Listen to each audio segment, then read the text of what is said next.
पुरनूर है ज़माना सुबह शबे वलादत, पर्दा उठा है किसका सुबह शबे वलादत। शादी रची हुई है बजते हैं शादियाने, दूल्हा बना वो दूल्हा सुबह शबे वलादत। आई नई हुकूमत सिक्का नया चलेगा, आलम ने रंग बदला सुबह शबे वलादत। 12 रबीउल अव्वल तेरी झलक के सदक़े चमका दिया नसीबा सुबह शबे वलादत। और रूहुल अमीन गाड़ा काबे की छत पे झंडा। जी जी जी, सुभान अल्लाह सुभान अल्लाह। रूहुल अमीन गाड़ा काबे की छत पे झंडा, ता अर्श उड़ा फरेरा सुबह शबे वलादत, ता अर्श उड़ा फरेरा सुबह शबे वलादत। अल्लाहु अकबर अल्लाहु अकबर, या रसूल अल्लाह या रसूल अल्लाह। बच्चा बच्चा है कुर्बान। सुभान अल्लाह। ये है दीवानगी, ये है इनकी मोहब्बतें कि नबी के नाम पर अपनी आवाज़ बुलंद कर रहे हैं। और यकीनन जो नबी के नाम पर, नबी की इज़्ज़त पर अपनी आवाज़ बुलंद करता है, कसम खुदा की अल्लाह उसे दुनिया में भी बुलंद करेगा, कल क़यामत के दिन भी इज़्ज़त अता फरमाएगा। झकड़पुरी के तमाम तर ज़िंदा दिल मुसलमानों, हम जश्न विलादत रसूलुल्लाह सल्लल्लाहु ताला अलैहि वसल्लम में तशरीफ़ लाए हुए हैं।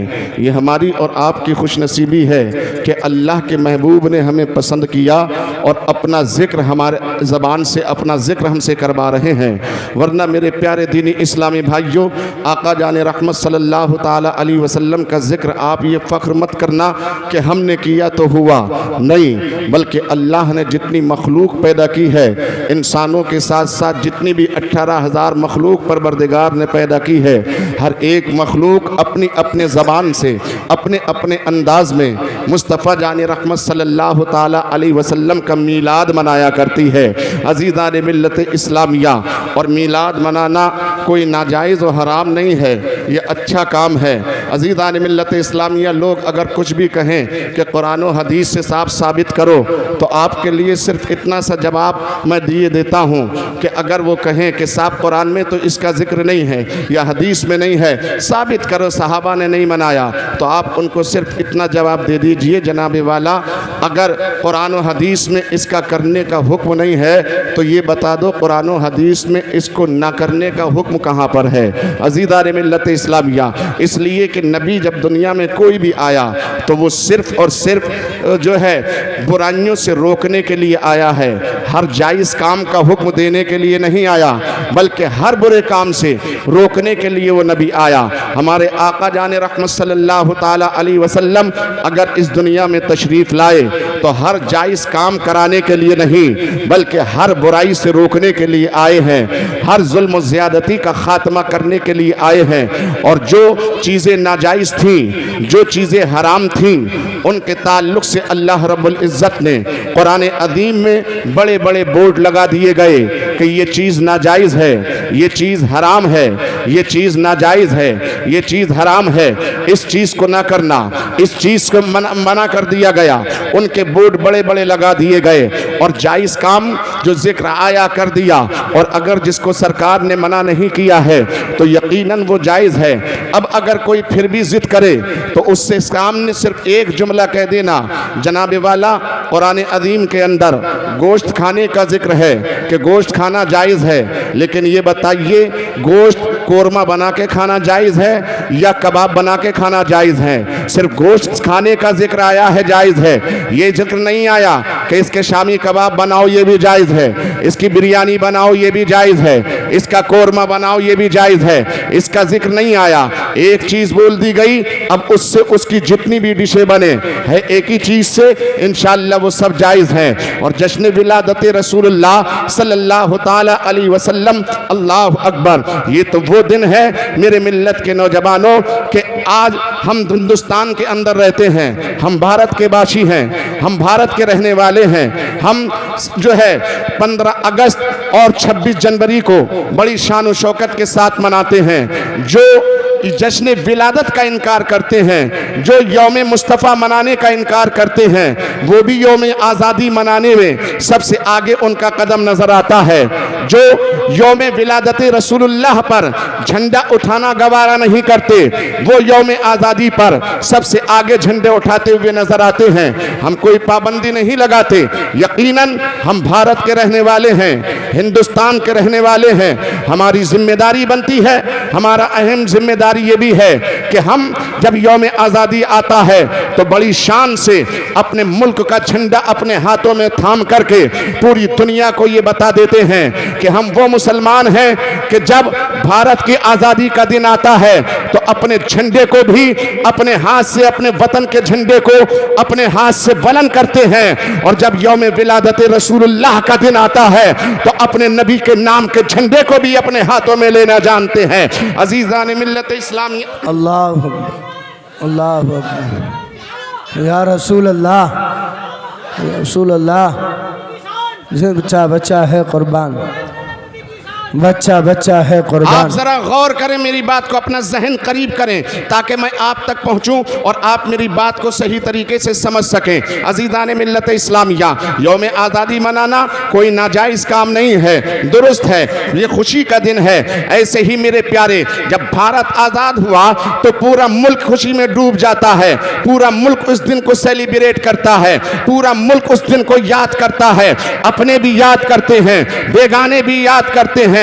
तमाम मजहब वाले एक जगह आकर के यौम आज़ादी मनाते हैं, उसको सेलिब्रेट करते हैं, अपने वतन के तराने गाए जाते हैं, अपने वतन के नगमे गाए जाते हैं, आज़ादी के नगमे गाए जाते हैं। तमाम वो लोग भी यौम आज़ादी के तराने गाते हैं जिनको यौम विलादत रसूलुल्लाह से दिली हसद, दिली बुग़्ज़ है, जो नबी के नाम का झंडा उठाना नहीं जानते, वो बुग़्ज़ और इनाद में तमाम तर बातें करते हैं। लेकिन यौम आज़ादी पर वो भी तराने गाते हैं और वो भी खुशी मनाते हैं। हम कहना चाहते हैं, जनाबे वाला, तुम मोहब्बत वतन से करते हो, हम भी करते हैं। तुम वतन की मोहब्बत में झंडा उठाते हो, हम भी उठाते हैं। तुम वतन की मोहब्बत में तराने गाते हो, हम भी तराने गाते हैं। लेकिन बताओ गाते क्यों हो? तो वो कहने वाला कहेगा, हमारा मद्दे मुकामिल जवाब देता है, हम भारत का झंडा यौम आज़ादी में इसलिए बुलंद करते हैं, उस दिन हमें अंग्रेजों के जुल्म से छुटकारा मिला। हम यौम आज़ादी इसलिए मनाते हैं, उस दिन जालिम हुकूमत से हमें नजात हासिल हुई। हम यौम आज़ादी इसलिए मनाते हैं, अपने वतन के तराने इसलिए गाते हैं कि उस दिन हमें अंग्रेजी जुल्म, तशद्दुद और ज़ियादती से नजात हासिल हुई। तो हम जवाब देना चाहते हैं बिला तमहीदी अल्फाज के, अगर वतन मुल्क पर जो है भारत की जमीन को अगर जालिम हुकूमत से छुटकारा मिले तो हम उसका झंडा शान से उठाकर आजादी का जश्न मनाया करते हैं। अगर जुल्म से हमें नजात मिले 15 अगस्त को तो हम शान से अपने वतन का तराना गा के लोगों को पैगाम देते हैं, आज ये सेलिब्रेट करने का दिन है, आज ये आजादी का दिन है। लेकिन सुनो जगलपुर की लोगों, सुनो मेरे प्यारे, ये तो 15 अगस्त की आजादी मुल्क भारत में मनाई जाती है, सिर्फ यहाँ के लोग अंग्रेजों से जुल्म से आजाद हुए थे। लेकिन 12 रबीउन नूर शरीफ वो तारीख है कि जिस दिन यौम रसूलुल्लाह होती है, जिस दिन यौम विलादत मुस्तफा होती है, उस दिन सिर्फ मक्का की जमीन जुल्म से आजाद नहीं हुई थी, सिर्फ मक्का की जमीन अंधेरियों से आजाद नहीं हुई थी, सिर्फ मक्का की जमीन कुफ्र से आजाद नहीं हुई थी, सिर्फ मक्का की जमीन पर ही लोगों को चेहरों पर मुस्कुराहटें नहीं आई थी, बल्कि मेरे आका जब आफताबे रहमत बनकर इस खाकदाने गीती पर तशरीफ लाए हैं तो ये 12 रबीउन नूर शरीफ यौम मक्का की आजादी का दिन नहीं बल्कि पूरी दुनिया के जुल्म और तकलीफों तशद्दुद की आजादी का दिन है कि जिस दिन के सदक़े से अल्लाह ने हमें दुनिया के जुल्म से भी आजादी दी है और आखिरत के अज़ाब से भी नजात अता। नारे तकबीर, नारे रिसालत, मसले के आला हजरत, यह है मेरे नबी की शान।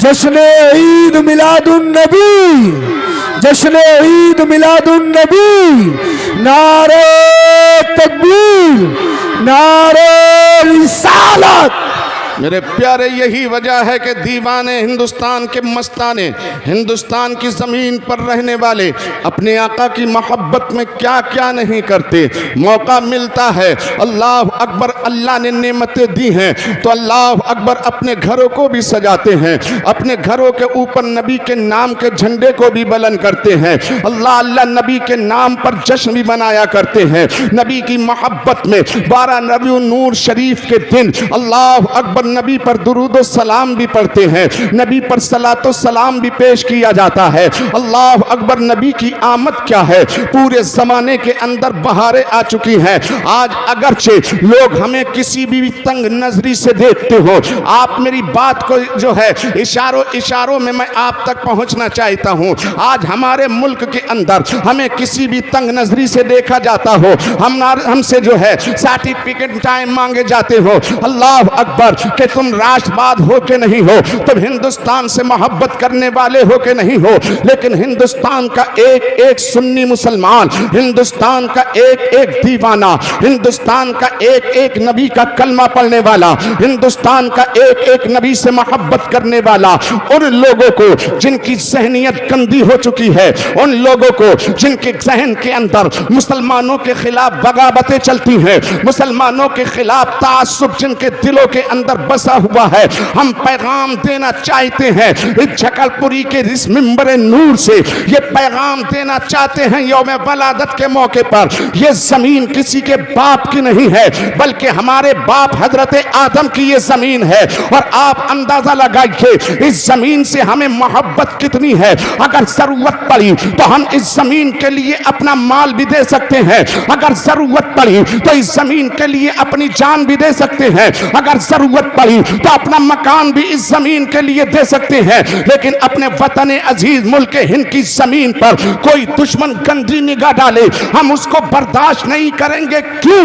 आप जानते हो इससे हकीकी मोहब्बत हमें क्यों है? वो मोहब्बत इसलिए है कि जब दुनिया के सबसे पहले इंसान हजरत आदम जब जन्नत से जमीन पर आए थे तो वो जमीन मक्का की नहीं थी, वो जमीन चीन की नहीं थी, वो जमीन अरब की नहीं थी, वो जमीन मिस्र की नहीं थी, वो जमीन तुर्किस्तान की नहीं थी, वो जमीन इंडोनेशिया की नहीं थी, वो जमीन ईरान की नहीं थी, वो जमीन रूस की नहीं थी, वो जमीन रोम की नहीं थी, वो जमीन अमेरिका की नहीं थी, वो जमीन थाईलैंड और इंग्लैंड की नहीं थी, वो जमीन और कोई नहीं बल्कि भारत की जमीन थी। आप जानते हो इसमें बात क्या है? भारत की जमीन है। हजरत आदम आए तो क्या हुआ? मैं कहूंगा जनाब बात समझ कहां पा रहे हो?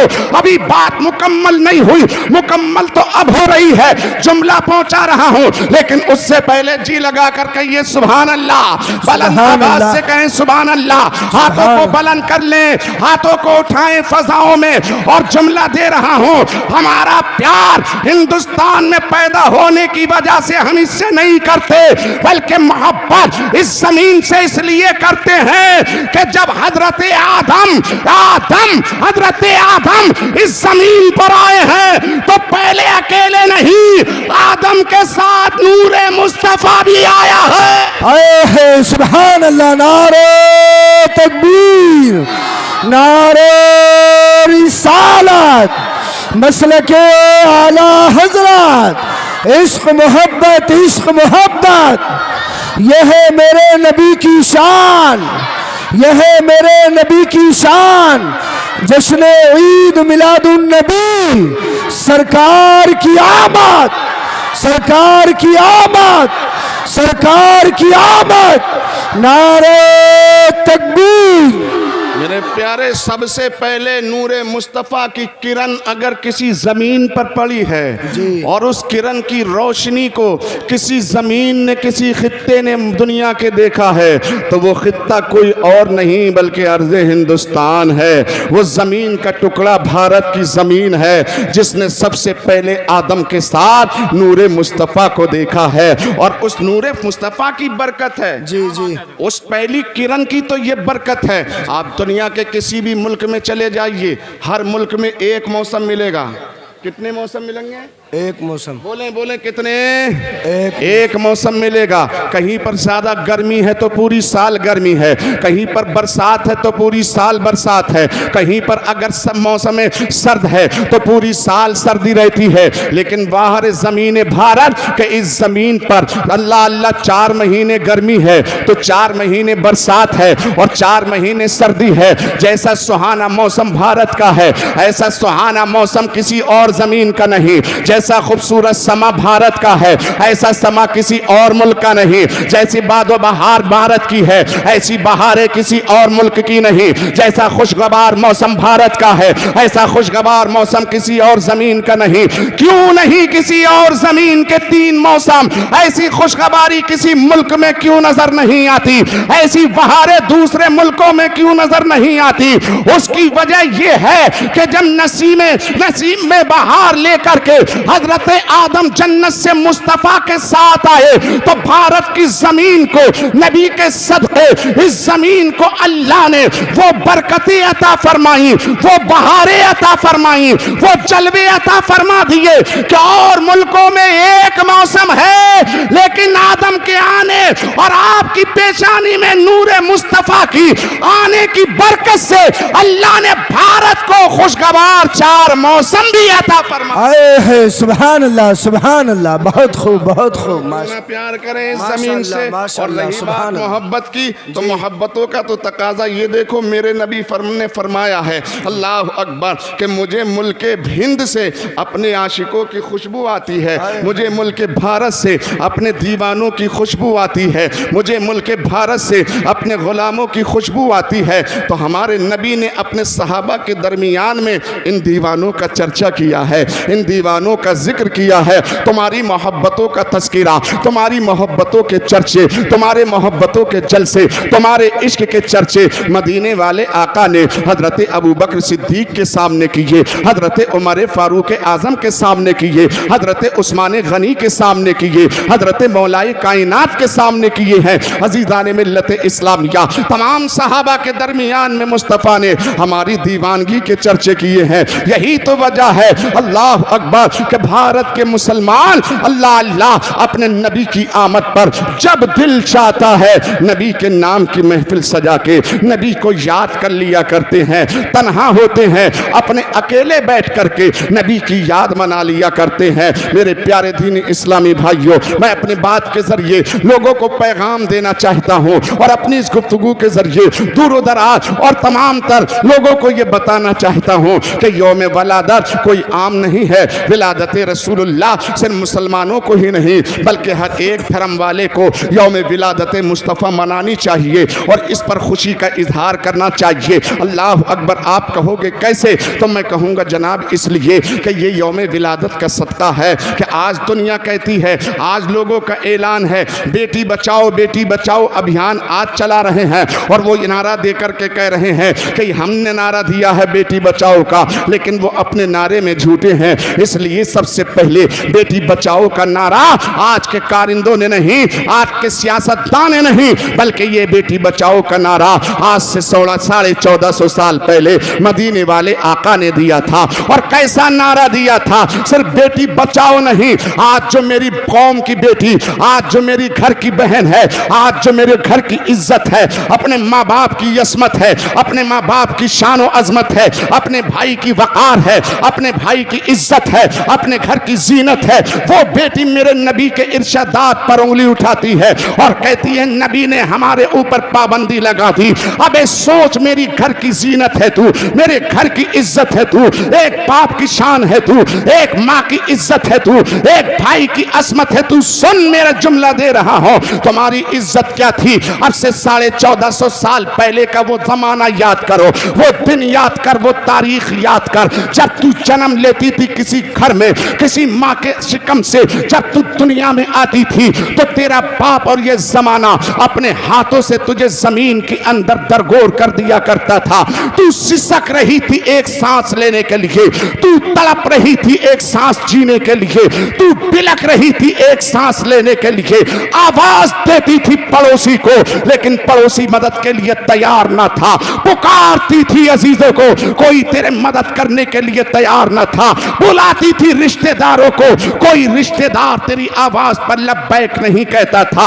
एहसान मान इस योम विलादत रसूलुल्लाह का, इस 12 रबीउन नूर शरीफ का, क्या आज से 1450 साल पहले आमिना के लाल ने आने के बाद सबसे पहले जो नारा दिया था वो दिया था, लोगों ये बेटी मनहूस नहीं है, बेटी तुम्हारी इज्जत है, बेटी तुम्हारी शान है, तुम इसको मनहूस मत जानो बल्कि इज्जत के साथ इसकी परवरिश करो, इसकी अच्छी तरबियत करो, इसकी अच्छी तालीम का इंतजाम करो, इसको से जो है ज़ेबो ज़ीनत से सजाओ, इससे प्यार करो, इससे मोहब्बत करो। ये बेटी तुम्हारे लिए ज़हमत नहीं बल्कि तुम्हारे लिए रहमत है। और मैं मोहम्मद बेटी की आमद पर तुम्हें इनाम दे रहा हूं कि अगर किसी के घर में बेटी आए और अगर उस बेटी के माँ बाप ने अपनी बेटी की इज्जत के साथ तरबियत की, पाल पोस कर बड़ा किया और इस्लाम के साथ साथ साथ उसने अपनी बच्ची की तरबियत अच्छी करके अगर उसकी शादी अच्छी जगह कर दी, तो कल कयामत के दिन उस बेटी के माँ बाप मेरे साथ जन्नत में ऐसे रहेंगे जैसे कि ये 2 उंगलियां साथ में। आए है सुभान अल्लाह, वाह वाह, बहुत खूब बहुत खूब। उन बेटियों को जिन्हें मनहूस जाना गया था, उन बेटियों को जिन्हें दरगोर किया गया था, ए मेरी बेटी तुझे मरने से बचाने वाला कौन है? मुस्तफ़ा जाने रहमत है। तुझे ज़हमत समझा जाता था लेकिन तुझे रहमत बनाने वाला कौन है? मदीने का ताजदार है। माँ बाप के लिए तुझे जन्नत बनाया किसने? मदीने वाले आका ने। औलाद के लिए तुझे जन्नत बनाया किसने? मुस्तफ़ा जाने रहमत ने। ये शानो अज़मत दिखा दे किसी धर्म में, दिखा दे किसी मजहब में, दिखा दे किसी जो है दीन में कि जिसके अंदर इतनी इज्जत दी जाती है औरत को, जितनी इतनी शान दी गई हो, जितनी इसमें किसी को अजमत दी गई हो, नहीं मिलेगा ढूंढे से भी। अगर ये इज्जत का तमगा मिलेगा तो सिर्फ मजहब इस्लाम में मिलेगा। ए लोगों, मेरे आका क्या आए हैं, दुनिया में बहारें आई हैं, दुनिया में बरकतें आई हैं। अल्लाह अकबर। सिर्फ बेटियों के लिए नहीं, बेटियों को नहीं बचाया बल्कि हर एक माँ बाप को बचाया है। माँ बाप को क्या होता था अल्लाह अकबर नहीं जानते। एहसान है पूरी दुनिया पर इस रबीउन नूर का, एहसान है यौम रसूलुल्लाह सल्लल्लाहु अलैहि वसल्लम का पूरी दुनिया इंसानियत पर, पूरी दुनिया कायनात इंसानी कायनात इंसान पर। ये अल्लाह का खास फजल एहसान मुस्तफ़ा जाने रहमत का करम वालाए करम है। क्या करम है अल्लाह अकबर। आज हमारे मजहब यहाँ हिंदुस्तान के अंदर क्या होता है अल्लाह अकबर, जगह जगह और मुल्कों में भी ओल्ड होम बने हुए हैं, गैर मजहब वालों में ओल्ड होम बने हुए हैं। लोग आज भी जब माँ बाप बूढ़े हो जाते हैं, उनकी औलादे अपने माँ बाप को उन जो है ओल्ड होम में जाकर के छोड़ आते हैं, वृद्धा आश्रम में छोड़ आते हैं, वहाँ पर वो रहते हैं। लेकिन मेरे प्यारे, आज उन्हें बेचा नहीं जाता, सिर्फ घर से दूर करके जो है वृद्ध आश्रम में छोड़ दिया जाता है। लेकिन अल्लाह अल्लाह, आज के हालात ये हैं, कल हालात ये थे कि अगर मेरे प्यारे जब माँ बाप किसी काम के नहीं रहते, जब माँ बाप बूढ़े हो जाते थे, जब माँ बाप कमज़ोर हो जाते थे, जब माँ बाप लाचार हो जाते थे, जब माँ बाप जो है कमज़ोरी में पहुँचते थे, तो औलाद अपने माँ बाप के साथ क्या करती थी? वो ये करते थे कि अपने माँ बाप को मंडियों में ले जाते थे, जहाँ पर सब्जियाँ बिकती थी, जहाँ पर फल फूल बिकते थे, जहाँ फ्रूट बिकते थे, जहाँ जानवरों की बोलियाँ लगाई जाती थी, जहाँ पर जो है फ्रूट्स और फल की बोलियाँ लगाई जाती थी, वहाँ बूढ़े माँ बाप को औलाद खड़ा करती थी और वहाँ पर अल्लाह अकबर माँ बाप को जाकर के सौदेबाजी की जाती थी, बोलियाँ लगाई जाती थी, माँ बाप को बेचा जाता था। सिर्फ अरब की जमीन पर नहीं, पूरी दुनिया के अंदर माँ बाप का यही हाल था। जब माँ बाप बुढ़ापे को पहुँचते, कमजोर हो जाते, लाचार हो जाते, औलाद उन्हें मंडियों में जाकर के सब्जी के भाव बेच करके चली आती थी। कोई इज्जत व वकार माँ बाप को ना दिया जाता था। माँ बाप की इज्जत औलादों ने अपने पैरों के नीचे रौंद दी थी। पूरी दुनिया माँ माँ बाप के बुढ़ापे पर हंसती थी और उनको अपनी पैर की जूती समझती थी। लेकिन आमिना का लाल क्या आया, मदीने का ताजदार क्या आया, आने के बाद कहा लोगों ये माँ बाप मंडियों में बेचने की चीज नहीं, अपने सर पे बिठाने की चीज है। ये माँ बाप बाजारों में जाकर खरीदो फरोख्त करने की चीज नहीं, बल्कि इनको माँ बाप वो हैं तुम इनको अपने सरों पर बिठाओगे। अगर तुमने इनकी इज्जत करी और इन्होंने तुम्हारे हक में दुआ कर दी तो अल्लाह तुम्हारे माँ बाप की दुआएं तुम्हारे हक में कबूल करके तुम्हें दुनिया का भी ताज देगा, आखिरत में जन्नत अता फरमा दे। वाह वाह सुभान अल्लाह। नारे तकबीर, नारे रिसालत, मसलके आला हजरत। यह है मेरे नबी की शान, यह है मेरे नबी की शान। जश्न ईद मिलादुन नबी, सरकार की आमद, दिलदार की आमद, दिलदार की आमद। मेरे प्यारे ज़रा गौर तो करें, आप गौर करिए मेरी बातों पर और तवज्जो मेरी तरफ रखिए। इंशाअल्लाह मैं कुछ कहने की कोशिश कर रहा हूँ ताकि आप मेरी बात को मुकम्मल तौर से समझ सकें। मेरे मिल्लत के नौजवानों, ये तो माँ बाप का ताल्लुक़ रहा, अल्लाह अकबर। भाइयों का क्या हुकूक है, रिश्तेदारों के क्या हक़ थे, जो लोग मार रहे थे उन तमाम हुकूक को मेरे मुस्तफ़ा ने दुनिया में आने के बाद हर एक का हक़ अदा किया है, हर एक के साथ इंसाफ किया है। और इंसाफ भी कैसा किया, जब हज़रत हलीमा ने आका को गोद में उठाकर अपना दाहिना पिस्तान पेश किया, मेरे मुस्तफ़ा ने दाहिने पिस्तान का दूध पी लिया और जब बाएं पिस्तान पे आपकी माँ ने देना चाहा तो हज़रत हलीमा के पिस्तान को आका ने मुंह न लगाया बल्कि मुंह को अलहदा कर लिया। अल्लाह अकबर। गोया के मुस्तफ़ा जाने रहमत अपने बचपने में इंसाफ कर रहे हैं और ये जजमेंट दे रहे हैं, काजी बनकर के फैसला दे रहे हैं। ए अम्मा हलीमा, मेरा हक एक पिस्तान पे था, मैं अपना हक पूरा ले चुका हूँ, अब दूसरा मेरा भाई अब्दुल्ला जो है वो भूखा होगा, आप दूसरे पिस्तान का दूध उसको पेश करें। और एक बात और नोट करें, आका ने पहले दाहिने पिस्तान का दूध पिया, बाएं पिस्तान का दूध नहीं पिया। आप जानते हो आज की साइंस ने इस पर जब तजुर्बा किया और जब तहकीक की तो नतीजा निकल के ये आया कि दाहिने पिस्तान में दूध कम होता है, बाएं पिस्तान में दूध ज़्यादा होता है। अब देखें ज़रा मेरे नबी का इंसाफ तो देखें, मेरे नबी का हक अदा करना तो देखें। खुद कम दूध वाला पिस्तान से दूध पी रहे हैं और अपने भाई के लिए जिसमें ज्यादा दूध है उसको छोड़ रहे हैं। ये बता रहे हैं लोगों, अगर कभी जरूरत पड़ जाए अपने भाई के लिए अपना हक छोड़ने की तो अपने भाई के लिए हक छोड़ देना, लेकिन कभी आपस में तकरार मत करना, आपस में लड़ाई मत करना, आपस में झगड़ा मत करना, आपस में मोहब्बत के साथ रहना। और ये पैगाम तुम्हारे नबी ने बचपने में दिया है, ये सबक मेरे मुस्तफ़ा ने बचपने में पढ़ा दिया। लेकिन आज अगर नजर डाली जाए, आज झगड़पुर की बुरी के ये जितने मुसलमान बैठे हुए हैं, कौन सा ऐसा मुसलमान है जो नबी के नाम तो लेता है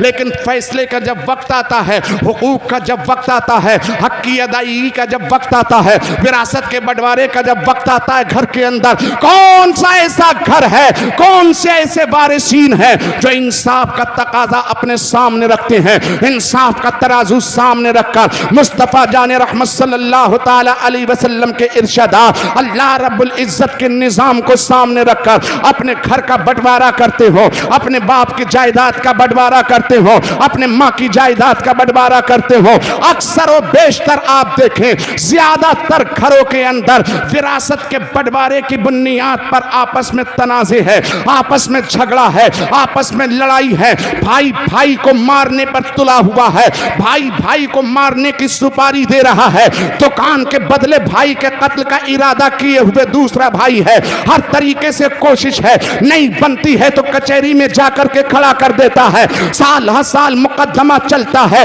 उसके बावजूद भी फैसला नहीं आता।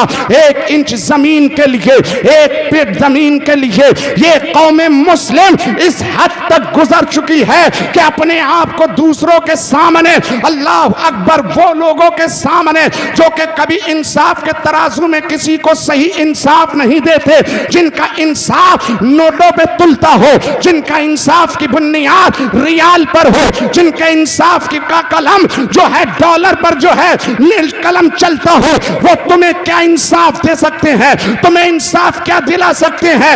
एक कौम मुस्लिम रबिउन नूर शरीफ के जलसे में आने वालों, यहां से नबी की सीरत लेके जाओ। तुम्हें अगर बंटवारे की जरूरत पड़े, विरासत के बंटवारे का मामला आए, तो तुम कचहरी या प्रधान के पास मत जाओ, किसी विधायक के पास नहीं, वार्ड नंबर के पास नहीं, किसी नेता के पास नहीं, किसी सियासतदान के पास नहीं, किसी पंचों के पास मत जाओ, बल्कि इमाम की चौखट को चूमो। वहां पर जाकर के कहो, बताओ मौलाना, सिर्फ इमामत करने का काम नहीं है, सिर्फ मुसल्ले पे खड़े होकर के नमाज पढ़ाने की जिम्मेदारी नहीं है, अब बंटवारे का जिम्मा तुम्हारे सुपुर्द है। बताओ अल्लाह ने जमीन को किस तरीके से जो है इंसाफ के तराजू में रखा है, कैसे विरासत बांटी जाए। मुस्तफा ने फैसला विरासत का किस तरीके से किया है, नबी की हदीस के जरिए, कुरान की रोशनी में हमारे बंटवारा को कर दीजिए। जब आप अपना काम कुरान और हदीस के उसूलों ज़वाबित के मुताबिक करोगे, तो कसम खुदा की कभी मुसलमान में झगड़े नहीं होंगे, बल्कि एक भाई दूसरे भाई के साथ हमेशा कांधे से कांधा मिला के यहां भी खड़ा रहेगा।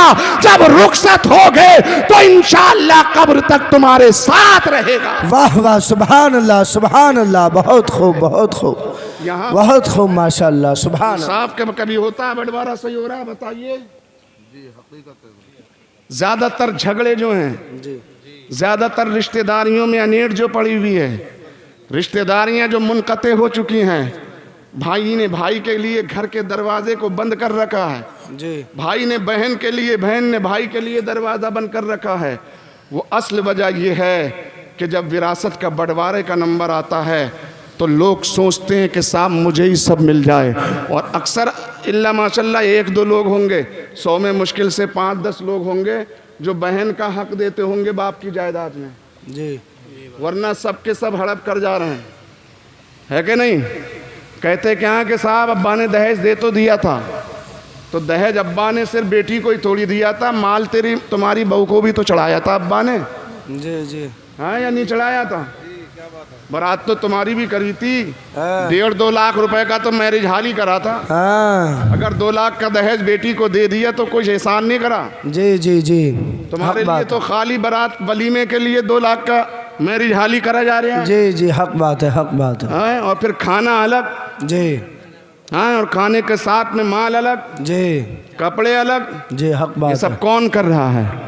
अल्लाह अकबर। मेरे प्यारे सुनो, यहाँ से सबक लेके जाओ, जब बाप की जायदाद बांटो तो अपनी बहन को कभी भूलो मत, उसका भी हक उस जायदाद में है। जहाँ तुम्हारा हक है बेटों का, वहीं बहन का भी हक बराबर का है। कुरान पढ़ो, कुरान से सब कुछ मिल जाएगा। अल्लाह अकबर। ये बात आई मैंने कह दी, तो इस चीज़ को मिटाया किसने? मुस्तफ़ा जाने रहमत ने। और जायदाद को आपस में बराबर बांटने का आदेश दिया किसने? मुस्तफ़ा जाने रहमत सल्लल्लाहु ताला अलैहि वसल्लम ने। और जहन को करीब करें, अल्लाह अकबर, जब नबी न आए थे तो हाल ये था, लोग नशे में धुत रहते थे, लोग शराब में धुत रहते थे, हम वक्त शराब पीते थे, अल्लाह अकबर, अय्याशी और मक्कारी में मगन रहते थे, और शराब पीकर कितने कितने बड़े गुनाह करते थे। अल्लाह अकबर, कोई सोच भी नहीं सकता था, कोई जान भी सोच भी नहीं सकता कि कैसे कैसे गुनाहों से कर गुजरते थे। इसीलिए तो शराब को उम्मुल खबाइस कहा गया है, यानी कि तमाम बुराइयों की माँ, तमाम बुराइयों की जड़ नशे को कहा गया है,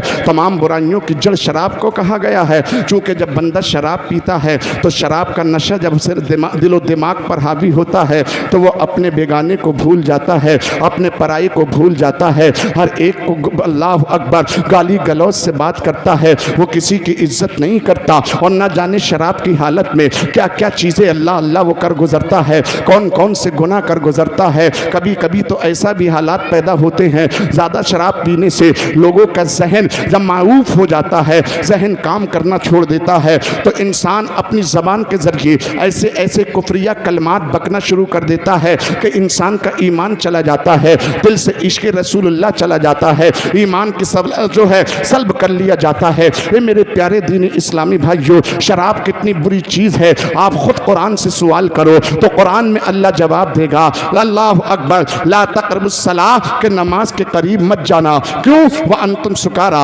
जब तुम नशे की हालत में हो नमाज ना पढ़ो, नमाज के करीब ना जाओ। नमाज पर पाबंदी लगा दी गई शराबी के ऊपर। ए शराबी, ए जुआर नशेड़ी, तुझे ज़रूरत नहीं है कि तुम मेरी बारगाह में आ। खुदा की बारगाह में शराब पी कर के जाने के लिए मना, इबादत करने के लिए पाबंदी, नमाज पढ़ने पर पाबंदी है। ये शराब ही है। अली अल्लाह अकबर के एक शराबी उस अल्लाह अकबर कभी कभी नशे की हालत में अपनी बहन के जिस्म के ऊपर भी हाथ डाल देता है। ये एक शराब ही है कि शराब के नशे की बुनियाद पर अल्लाह अकबर कभी इंसान अपनी माँ के ऊपर भी हाथ डाल देता है। ये शराब ही है कि कभी शराब का नशा इतना हावी होता है कि अपने बाप को भूलकर उसकी इज्जत का जनाजा निकाल देता है। ये एक शराब ही है कि अल्लाह ने तुम्हें खूबसूरत बनाया, अल्लाह ने तुम्हें हसीन बनाया, अल्लाह ने तुम्हें इज्जत का ताज अता किया, अल्लाह ने तुम्हें शान व अजमत अता की, अल्लाह ने खूबसूरत ऐसा बनाया कि अल्लाह कुरान में फरमाता है, लक़द खलक़नल इंसान फी अहसनि तक़वीम, बेशक हमने इंसान को सबसे खूबसूरत बनाया है, सबसे हसीन बनाया है, सबसे जमील बनाया है। ए इंसान जरा गौर तो कर, तेरी खूबसूरती का चर्चा अल्लाह ने कुरान में किया है, तेरे हुस्न व जमाल का तज़किरा अल्लाह ने कुरान में किया, लेकिन एक ऐब अपने अंदर ले आया, एक बुराई अपने अंदर दाखिल कर ली, और वो बुराई है शराब, वो बुराई है नशा। ऐसा नशा तूने किया, ऐसी शराब तूने पी कि जिस शराब की बुनियाद पर तेरा हुस्न नाली में पड़ा नजर आता है, जिस नशे की बुनियाद पर तू कभी कीचड़ में लौटता नजर आता है, कभी खूरों गलियारों में पड़ा नजर आता है, कभी तेरे कपड़े शराब की बुनियाद पर गंदे हो जाते हैं, तेरे पेशाब निकल जाती है, तेरे लैट्रीन चालू हो जाती है। ये तमाम तर गंदगी तेरे ऊपर आई किसकी वजह से? शराब पीने की वजह से, नशे की बुनियाद पर। इसलिए ए मेरी कौम के लोगों, इस नशावर चीज से अपने आप को बाज रखो। और आज मुआशरा जो तबाहकारियों के दरवाजे पर है, आज कौम मुस्लिम जो तबाहकारियों के दहलीज पर आ चुकी है, आज कौम मुस्लिम के ऊपर जो अत्याचार हो रहा है, आज कौम मुस्लिम अल्लाह अकबर जो जलीलो रुसवाई के गले में गिरती चली जा रही है, इसकी जिम्मेदार सिर्फ वो लोग हैं जो कि नशे का कारोबार करते हैं, नशे का धंधा कर रहे हैं, खुद भी नशा बेचते हैं और अपनी नस्लों के अंदर नशे की आदत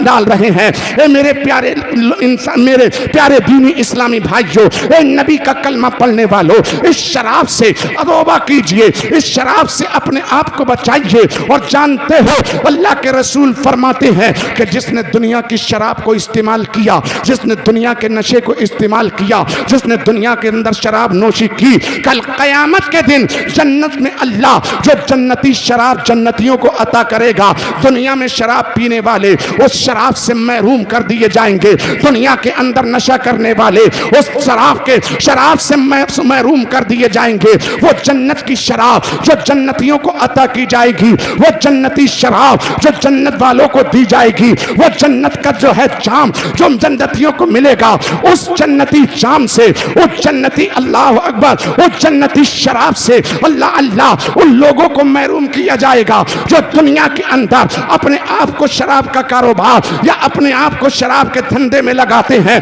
नशा करके जिंदगी गुजारते हैं, शराब पीते हुए जिंदगी गुजारते हैं।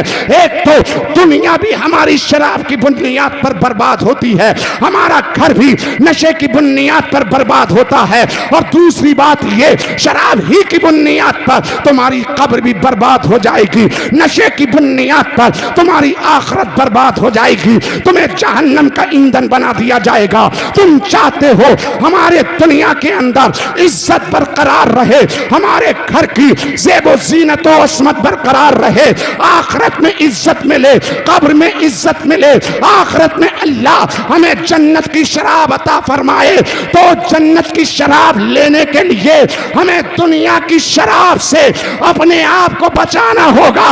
और ये पैगाम मेरे आका ने आज से 1450 साल पहले अपने गुलामों से कहा था, ए मेरे चाहने वालों, अगर आखिरत की शराब से अपने आप को सराब करना चाहते हो तो दुनिया के शराब से, दुनिया के नशे से अपने आप को बचाए रखना। इस गंदगी से दुनिया में तुम अपने दिल को, अपनी रूह को, अपने जिस्म को दुनिया में पाक करोगे, कल अल्लाह इसके सदक़े जन्नत की पाकीज़ा शराब तुम्हें अता फरमाएगा। सुभान अल्लाह, सुभान अल्लाह, बहुत खूब माशाअल्लाह, बहुत खूब माशाअल्लाह, सुभान अल्लाह, अल्लाह अकबर। पूरा मुआशरा बर्बाद हो गया, छोटे छोटे बच्चे नशे की लत में पड़े हुए हैं। और इसका जिम्मेदार कौन है? माँ बाप हैं, घर वाले हैं जिम्मेदार। सबसे पहले मैं कहूँगा, क्योंकि आप देखते ही नहीं कि हमारे बच्चे कहाँ हैं, कहाँ घूम रहे हैं, किस जगह हैं, कौन सी सोसाइटी से ताल्लुक़ रखते हैं, किसके साथ बैठ रहे हैं, किसके साथ उठ रहे हैं, किससे दोस्ती की पता रखते हैं। रात को 2-2 बज जा रहे हैं, बेटा घर के ही अंदर नहीं आ रहा, माँ बाप को कोई परवाह नहीं, माँ बाप को कोई परवाह नहीं, कोई फिक्र नहीं, क्योंकि इस टाइम माँ बाप भी एडवांस हैं तो औलादे भी एडवांस हैं जी। औलादे बाहर सड़कों पर, चौराहों पर बैठ कर के व्हाट्सएप फेसबुक में मगन है, तो बाप अपने लिहाफ के अंदर मुंह बंद करके वो भी फेसबुक पे मगन है जी। माँ एक तरफ मुंह करे पड़ी है, वो अपना मोबाइल लिए फेसबुक पे मगन है, परवाह किसी को नहीं है। शौहर क्या कर रहा है, औरत को परवाह नहीं, औरत क्या कर रही है, शौहर को परवाह नहीं, बेटे कहाँ पर है, कोई परवाह नहीं जी। हक बात। जब नशा में पड़ जाता है, नशेड़ी बन जाता है बेटा, शराबी बन जाता है, जुआरी बन जाता है, जानी बन जाता है, तब परेशान फिरते हैं। जब जाते हैं मौलाना नईम साहब के पास, कारी नईम साहब, ताबीज़ दे दो औलाद बिगड़ गई जी, ताबीज़ दे दो बेटा नशेड़ी हो गया, हक बात है, ताबीज़ दे दो बेटा शराबी हो गया जी। अरे कहने से पहले इस मौके को तुमने आने क्यों दिया?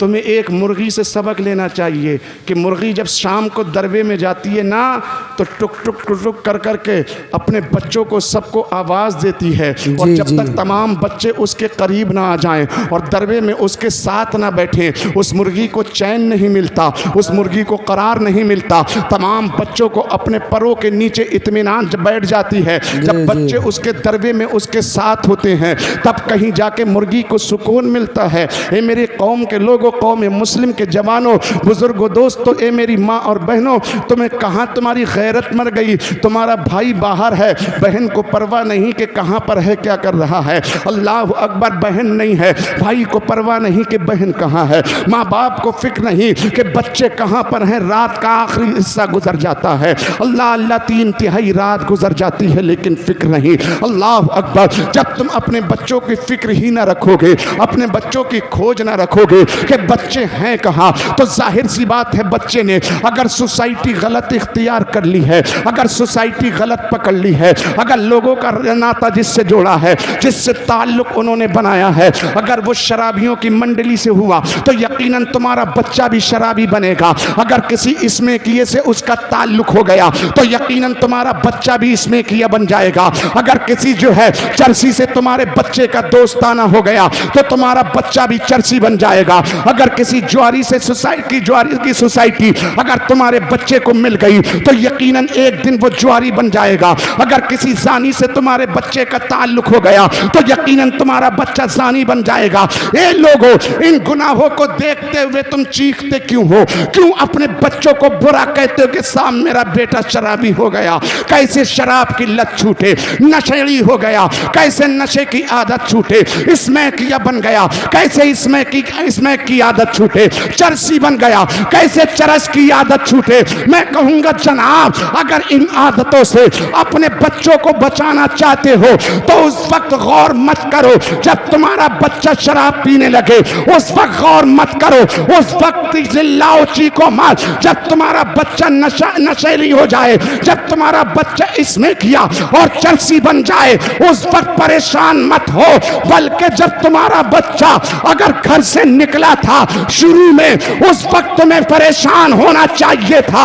अगर उस वक्त परेशान होकर तुमने अपने बेटे पर नजर रखी होती, उसकी सोसाइटी को देखा होता, उससे जो दोस्त थे उन दोस्तों के सर्कल पर अगर नजर की होती, ये देखा होता इसके साथी नमाजी हैं या जुआरी हैं, शराबी हैं या गाजी हैं, इसमें किए हैं या कुरान के पढ़ने वाले हैं, चर्सी हैं या रोजा रखने वाले हैं, या दुनियादार हैं या नबी के वफादार हैं।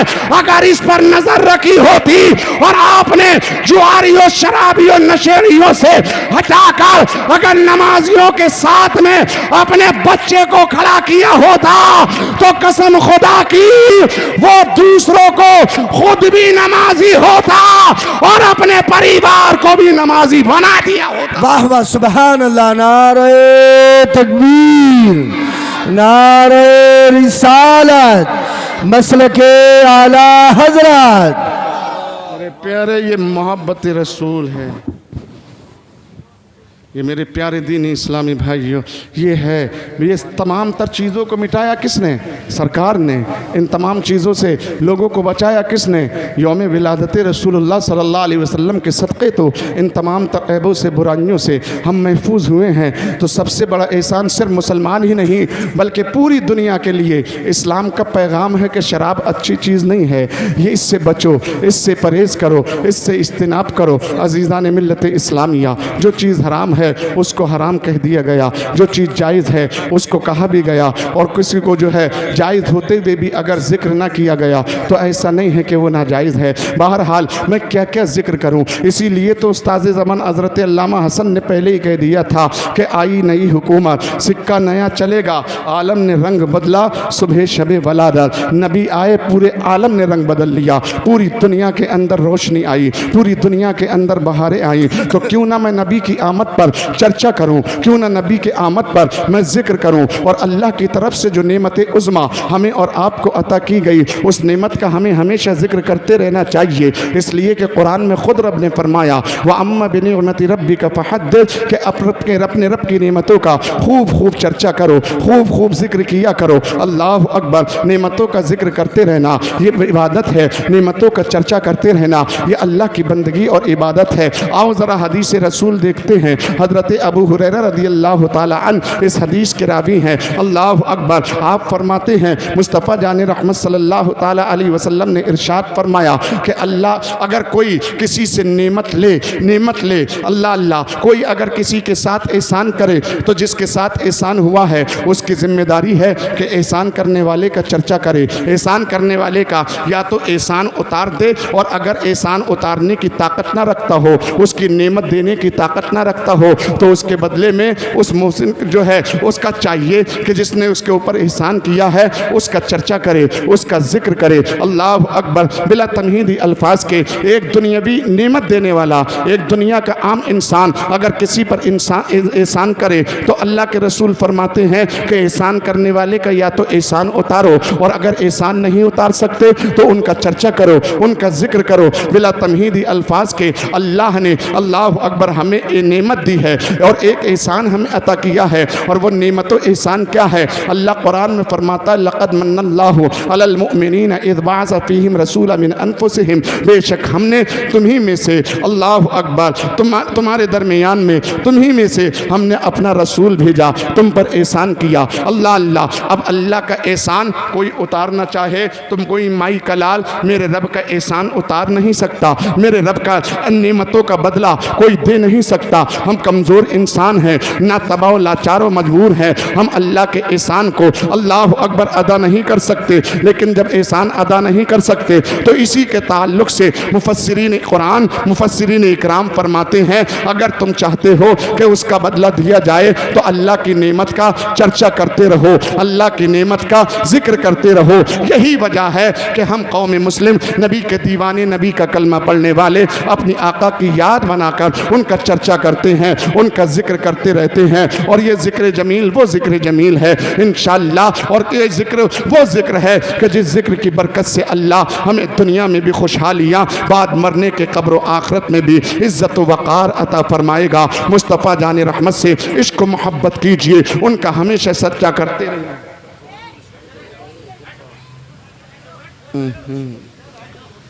करते रहें मेरे प्यारे दीनी इस्लामी भाइयों। हमें मोहब्बतों का तकाजा यही है कि हम मोहब्बत से अपने आका जान रहमत सल्लल्लाहु ताला अलैहि वसल्लम का ज़िक्र जमील करते रहें, उनकी मोहब्बतें और उनका ज़िक्र याद करते रहें, उनकी महफ़िलें मिलाद रसूलुल्लाह सल्लल्लाहु ताला अलैहि वसल्लम शान व अज़मत शान व शौकत के साथ मनाते रहें। पूरी दुनिया के अंदर अमन का पैगाम दें और अमन का पैगाम देते रहें, इसलिए कि मेरे नबी की आमद, मेरे नबी की पैदाइश जो है ये पूरी दुनिया के लिए एक अमन का पैगाम लेकर के आई है। हमें तो इस महफिल को जो है बहुत तस्को एहतशाम के साथ, मोहब्बतों के साथ करना चाहिए, इसलिए कि जब आका नहीं आए थे तो आप सब जानते हो दुनिया का हाल क्या था। दुनिया के अंदर कैसी लड़ाइयाँ, कैसा फस्को फुजूर, कैसे फसादात थे, कैसे झगड़े हुआ करते थे, कैसी बुराइयाँ थीं, कैसे ऐप थे।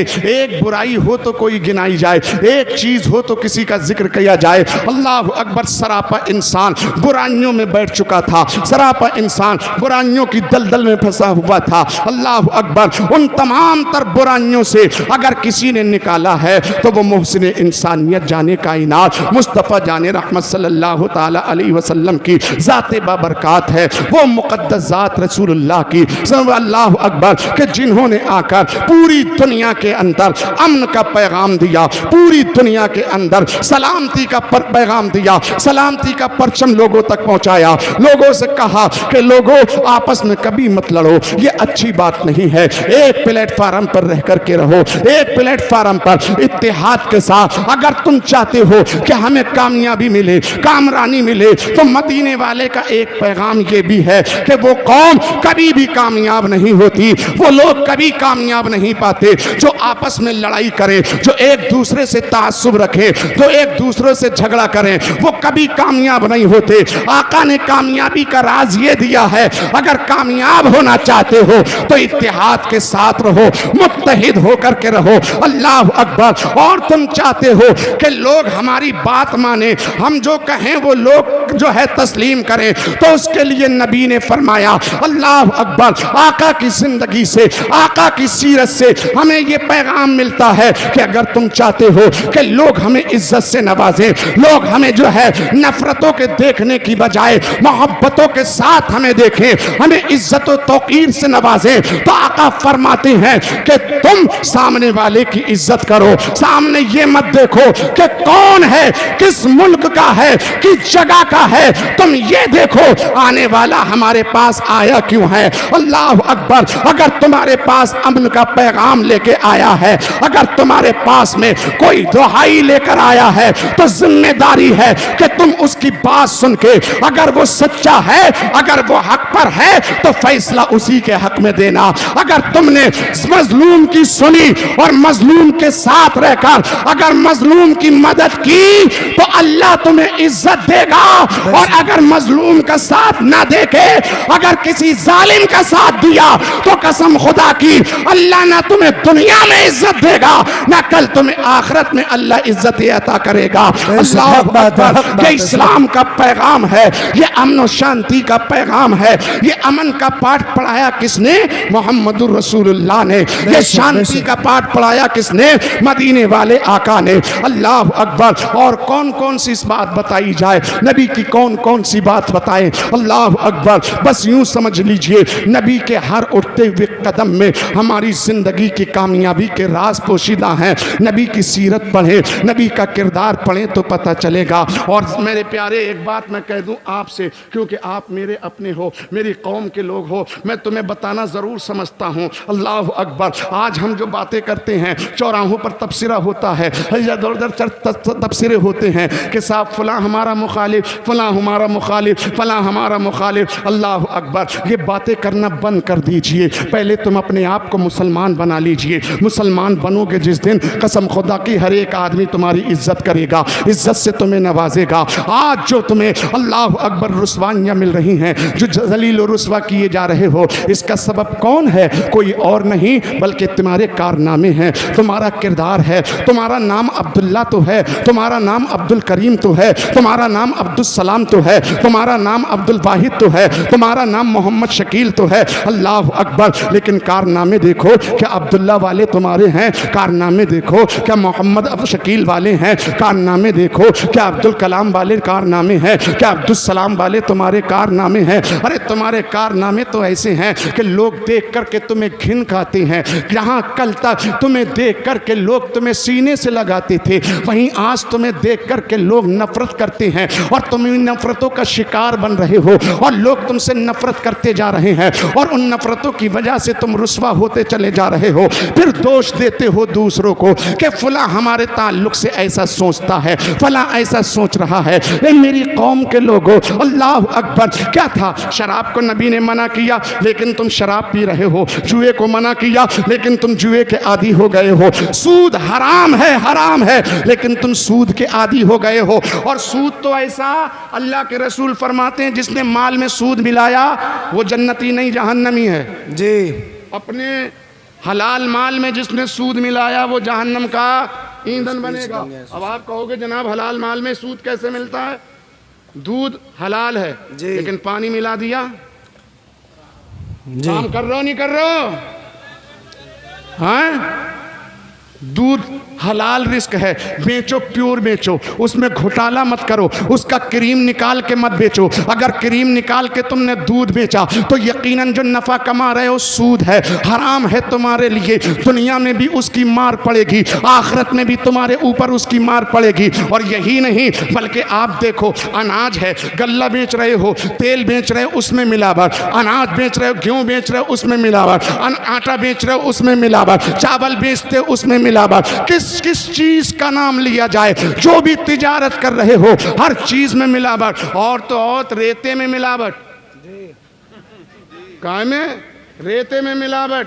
और रेते में मिलावट कैसी के साहब? गोला नदी से या जो है वहां से ला रहे हैं, क्रेशरों से, वहां से सूखा लाए, रास्ते में खड़ा कर लिया नदी के किनारे, या मोटर जहां पर धुलाई होती है पूरा पैप छोड़ दिया ट्रक के अंदर। पूरा पैप हो रहा है कि नहीं हो रहा है? तुम क्या समझ रहे हो?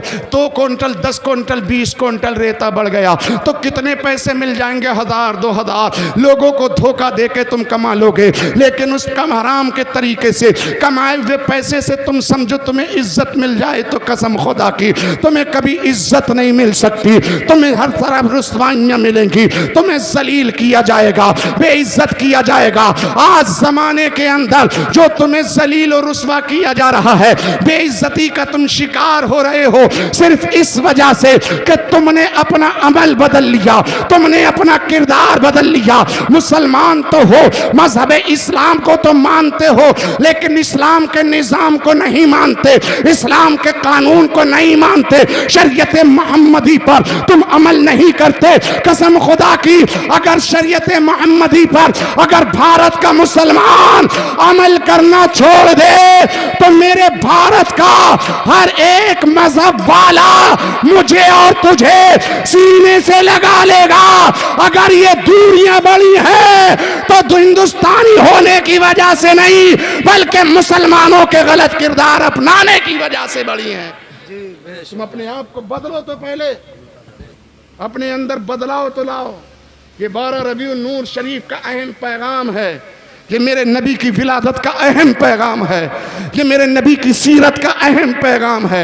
ये वो पार्ट है मेरे नबी की ज़िंदगी का कि अगर कौम मुस्लिम अमल करना छोड़ दे तो कसम खुदा की कुरान गवाह है तुम्हारा कामयाबी का, गवाह है तुम्हारी इज्जतों का, गवाह है तुम्हारी अजमतों का, गवाह है तुम्हारी शान और शौकत का। क्योंकि कुरान मेरा और तेरा कलाम नहीं, मेरे रब का कलाम है। और रब का कलाम झूठा हो सकता है? अल्लाह के कलाम में तब्दीली हो सकती है? नहीं, अल्लाह फरमाता है ला तब्दील लिकलिमातिल्लाह। अल्लाह ने जो कुछ कलाम पाक में कहा उसमें ज़र्रा बराबर कोई तब्दीली करना चाहे तब्दीली नहीं हो सकती। अपने आप को चेंज कर। यौम विलादत रसूलुल्लाह के इस हसीन मौके पर यौम मुस्तफ़ा मनाने वालों सुनो, अगर तुम इज्जत व वक़ार चाहते हो तो अपने आप को बदलो, सच्चे मुसलमान बनो। सिर्फ और सिर्फ बिरादरी लेकर के लड़ो मत कि ये अंसारी है, ये पठान है, ये सैयद है, ये मंसूरी है, ये शेखजादा है, ये तुरक है, ये धुना है, ये अब्बासी है, ये छीपी है, ये कह करके लड़ो मत। अंसारी को वोट मैं नहीं दूंगा, अब्बासी को मैं जीतने नहीं दूंगा, पठान को मैं जीतने नहीं दूंगा। इन नेताओं में, इन सियासती चक्करों में पड़ के तुम आपस में लड़ गए, बिरादरियों में बढ़ गए। और बिरादरियों में बंटने वालों, कुरान पढ़ो, कुरान, कुरान से पूछो। कुरान, अल्लाह ने हमारा नाम क्या अंसारी रखा है, क्या पठान रखा है, क्या सैयद रखा है, क्या कुरैशी रखा है, क्या अब्बासी रखा है, क्या चीपी रखा है, क्या सिद्दीकी रखा है? तो कुरान जवाब देगा नहीं। अल्लाह ने तुम्हारा नाम पठानों, सैयद, अंसारी और कुरैशी नहीं रखा। अल्लाह ने नाम रखा है हुवा सम्माकुमुल मुस्लिमीन। अंसारी बाद में है, नबी का गुलाम पहले है। मुसलमान, अल्लाह ने नाम रखा हुआ सम्माकुमुल मुस्लिमीन। अल्लाह ने तुम्हारा नाम क्या रखा है? मुसलमान रखा है। मेरे प्यारे तो मुसलमान है, मुसलमान बन के ज़िंदगी गुजार। फिर देख अल्लाह का इरशाद तेरी शहादत देगा और अल्लाह अपना वादा पूरा करेगा, जैसा कि वादा हमारे असलाफ अकाबिरीन की ज़िंदगी देखो कैसे अल्लाह ने इज़्ज़तें दी। वो इज़्ज़तें चाहते हो तो अपने आप को चेंज करके मुसलमान बन के दिखाओ। एक ही सफ़ में खड़े हो जाओ और कोई भेदभाव मत करो, एक ही पैगाम दो। एक ही सफ़ में खड़े हो गए महमूद व ना कोई नेता है, ना कोई प्रधान है, ना कोई अमीर है, ना कोई गरीब है, सब एक है। ना कोई काला है, ना कोई गोरा है, ना कोई लंबा है, ना कोई नाटा है। एक ही सब में खड़े हो गए महमूद व अयाज। ना कोई बंदा रहा, ना कोई बंदा नवाज। अल्लाह का इरशाद वला तहिनु वला तहजनु व अंतुमुल अलौना इन कुंतुम मोमिनीन। गम न खा, परेशान न हो, तू कामयाब है इसलिए कि तू मोमिन है। मोमिन बन जा, ईमानदार बन जा, ईमान वाला बन जा। जिस दिन ईमान के साथ, ईमानदारी के साथ काम करेगा इंशाअल्लाह कामयाबी तेरे कदम चूमेगी। आज जो तेरे मुखालिफ है कल तुझे इज्जत देंगे, इज्जतों के ताज अता करेंगे। परवरदिगार आलम मुझे और आप सबको मेरी कही बातों पर अमल की तौफीक अता फरमाए। मुझसे अगर कसदन मानन सैबन कोई भी अगर खामी हो गई हो मौला बतौफ़ील मुस्तफ़ा मुआफ़ फरमा दे। अस्तग़फिरुल्लाह रब्बी मिन कुल्लि ज़ंबि व अतूबु इलैह। खूब की सहरे चमन, फूल चुने शाद रहे, बाग बजाता हूँ मैं, गुलशन तेरा आबाद रहे। अभी ये किस्सा लतीफ़ न तमाम है, जो कुछ बया हुआ आगाज़ बाब था। रहा चमन तो फूल खिलेंगे, रही ज़िंदगी तो फिर मिलेंगे। अर्श पे ताज़ा छेड़छाड़, फर्श पे तुरफा धूमधाम।